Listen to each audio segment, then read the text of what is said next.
Nevertheless, we have not used this right, but endure all things, lest we hinder the gospel of Christ. Do you not know that those who minister the holy things eat of the things of the temple, and those who serve at the altar partake of the offerings of the altar? So we're talking about the Levites who are in the temple under the law. They eat the offerings, don't they, for subsistence. The Levites weren't allowed to work.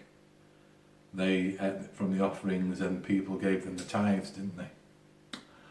Even so, the Lord has commanded that those who preach the gospel should live from the gospel. But I have used none of these things, nor have I written these things that it should be done so to me. For it would be better for me to die than anyone should make my boasting void.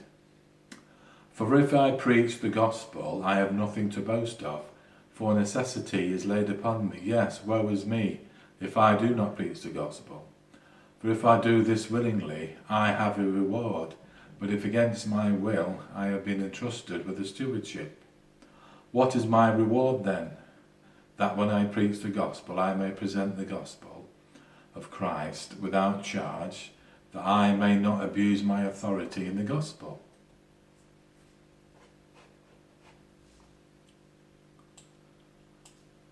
For though I am free from all men, I have made myself a servant to all, that I might win the more souls. And to the Jews I became a Jew, that I might win Jews. To those who are under the law, as under the law, that I might win those who are under the law. To those who are without law, as without law, not being without law towards God, but under law towards Christ, that I might win those who are without law. So we're talking about Gentiles. They went under the law of God, but they're under the law of Christ, aren't they? Because Christ died for everybody. So the law of Christ is believe on Christ for salvation. To the weak I became as weak, that I might win the weak. I have become all things unto all men, that I might by all means save some. Now this I do for the gospel's sake, that I may be partaker of it with you. So he's given up his rights to be paid through the gospel. So Paul worked for himself, didn't he? He used his own hands to make tents and things like that. Do you not know that those who run in a race all run, but one receives a prize? Run in such a way that you may obtain it. And everybody who competes for the prize is temperate in all things. So the prize is really, it's just like a metaphor. Once you've come to Christ and you stay in the faith all the way through to the end and don't fall away and back into the world, then that's the prize, isn't it? The prize is for your own satisfaction, that you've kept the faith all the way along. It's not as if you're going to get a big £1 million off God, because obviously there's no money in heaven, is there? Our salvation is an inheritance in Christ. You don't have to work for it. It's just an inheritance. So if you were to die, were to believe in Jesus 1 hour before you died, then you will get the full inheritance. As if you had 100 years in the Lord, alive. It would be the same reward, wouldn't it? The same inheritance for everybody.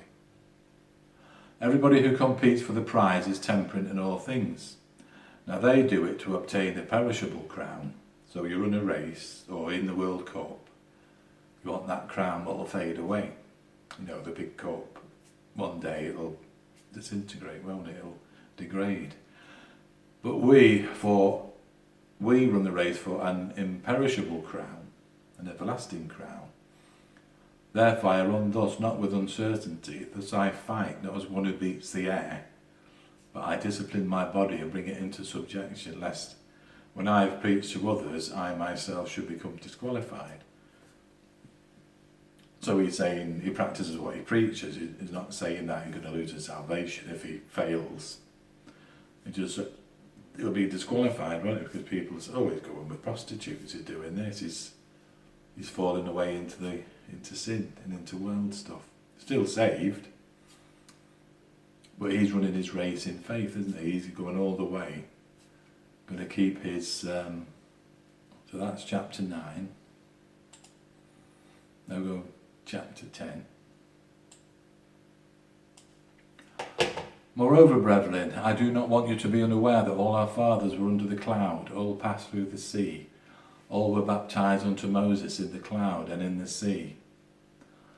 All ate the same spiritual food, all drank the same spiritual drink, for they drank of that spiritual rock that followed them, and that rock was Christ. But with most of them God was not well pleased, for their bodies were scattered in the wilderness. Now these things became our examples, to the intent that we should not lust after evil things as they did, as they lusted.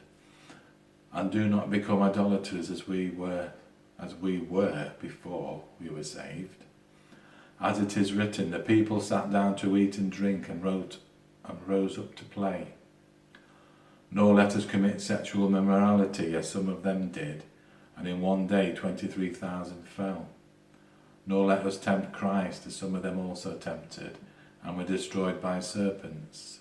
Nor complain as some of them also complained, and were destroyed by the destroyer. Now all these things happened to them as examples, and they were written for our admonition, upon which the ends of the ages have come. So we're not saying that that'll happen to us, it's just, this is God's perfect will, isn't it? That you don't do what they did.